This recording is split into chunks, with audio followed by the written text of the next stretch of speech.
Hello, I'm Ollie and this is CriminOlly, where I talk about crime, pulp, horror, that kind of thing. Today, how do I read so damn much?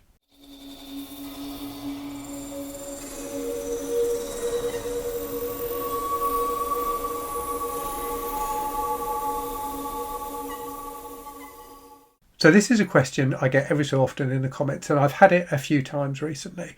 I have made some videos about this in the past, but not for, I think, at least a year. So I thought it was probably time for a refresh.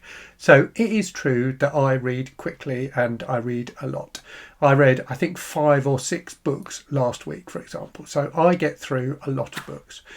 And I am naturally a fast reader, and I think that comes from a lifetime of reading. So I fell in love with books when I first learned to read. So when I was kind of 4 or 5 years old and I first learned to read, I was immediately grabbed by the wonder of books, and that wonder has never left me. I adore reading, and so I've spent the last 47 years, I'm now 52, reading and reading a lot. So my reading muscles, if you like, are very, very well developed. So I think that is part of how I read so fast.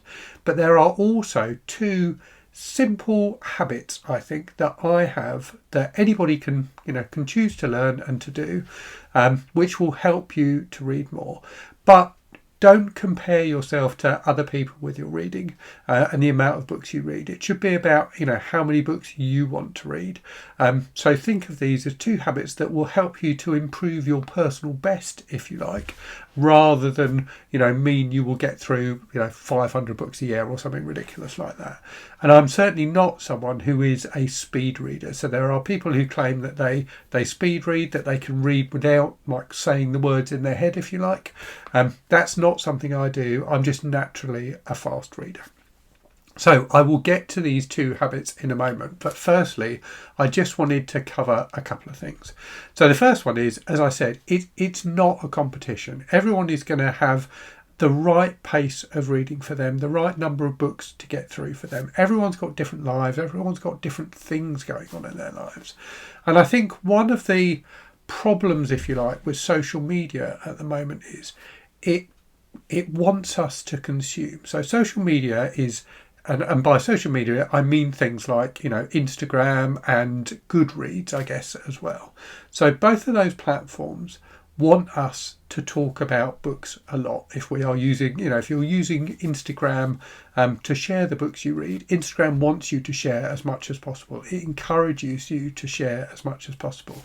And Goodreads does the same thing. And, the success of social media is built around that feedback loop of sharing something and getting feedback from people on it. That kind of gratifying sense that you get when you get likes on a post or comments on a post or something like that. So both Goodreads and Instagram want us to read as much as possible and encourage us to read as much as possible. And they do that for their own reasons. They don't do it for our own good. They do it to get people into those apps more, to drive up more advertising revenue, and particularly in the case of Goodreads, to get people clicking out of Goodreads to Amazon to buy those books, because Goodreads, if you don't know, is owned by Amazon. So you should read the right amount for you. You should read what you want to read. You should read as much as you want to read. You shouldn't read as much as everybody else appears to be reading on Goodreads and Instagram, because it may not be an accurate reflection of how much they're actually reading. And you certainly shouldn't try and read as much as Mark Zuckerberg and Jeff Bezos want you to read. So that's the first thing I wanted to cover. The second thing is kind of related, and that is you should read the books you want to read, not the books you feel you ought to read. So don't feel like you need to read the book that everyone's talking about. Don't feel like you need to read the classics. Read books that you enjoy.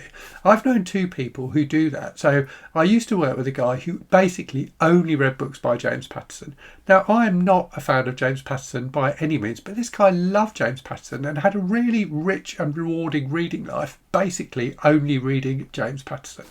I work with someone at the moment who, for months, always had a book on her desk, and I would walk past and kind of comment on the book. And that book was always a book by Terry Pratchett. That's all she was reading. And now she's mixed things up a bit, and now she only reads books by Harlan Coben. But again, she is having a rich and rewarding and enjoyable reading life, and that's what all of us should aspire to, I think. So yeah, read what you want, not what other people tell you should read. And then the third thing is that this thing, your phone, is both the biggest threat to your reading and also can be a real asset to your reading. And I'll get to why when I cover those two habits. So let's get into those two habits then.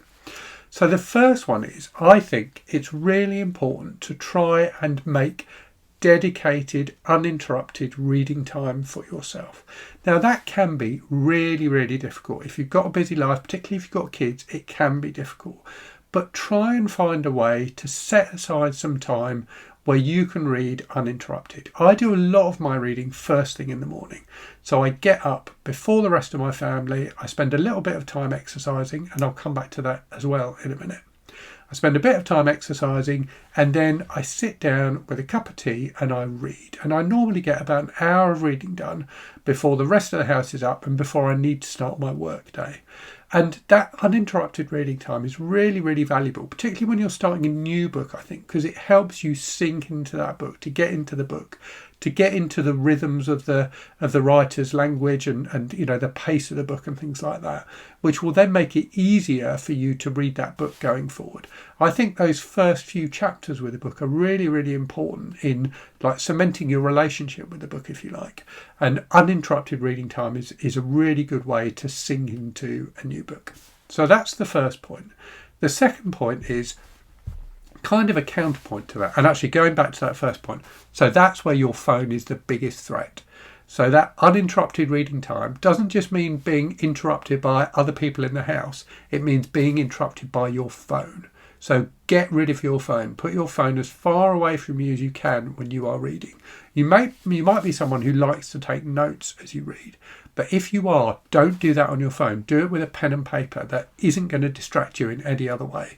Because the danger of taking notes on your phone is you open up a notepad app, you start taking notes, and then lo and behold, you've got some notifications and you lose half an hour scrolling through crap. So put your phone away for that uninterrupted reading time. Okay, so the second habit then that I have is to read whenever I can. And that is kind of counter to the first one in a way, because whereas that first thing, that first habit is about having uninterrupted reading time, like quality time for reading, if you like. The second habit is around those few minutes you can snatch of reading time. And there are more of those in the day than you might expect. So I said at the start that I exercise in the morning.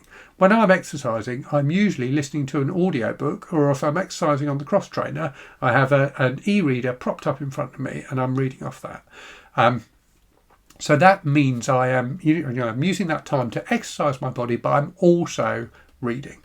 So that gives me additional reading time during the day. Similarly, when I'm walking to the station in the morning, I listen to an audiobook. When I'm out and about shopping or something like that, when I'm in the queue waiting to pay for my groceries, I will have my phone out and I'll be reading on my phone. So the trick to this one is to make it as easy as possible for yourself to read in those little snippets of time that you can get throughout the day. When I cook, for example, I'm usually either listening to an audiobook or reading. So audiobooks are really, really useful for maximising your reading time. But also, if you are someone who reads digitally, consider having the reading apps on your phone. So like the Kindle app or the Kobo app, or there are other e-reading apps that you can download, where you can download like EPUBs onto your phone and read them. So consider having those as well and use those to make the most of those little bits of time that you get through the day. Now, with like Kobo and Kindle, your progress will synchronise. So if you're reading on a Kindle, an e-ink Kindle or Kobo, for most of your reading, when you go to read that book on your phone, it will have synchronized. But this is also something where reading multiple books can be helpful. So I used to try and only read one book at a time, but I've changed my mind on that over time, and I now believe that actually having a few different books on the go can really help maximize your reading pace, because you can have that book on your phone that you read in those little snippets of time. And you may choose to use it to read it during your uninterrupted reading time as well, but you've always got something with you. If you're not a digital reader, then consider having a slim paperback in your back pocket. I love paperbacks that are small enough to fit in the back pocket of my jeans.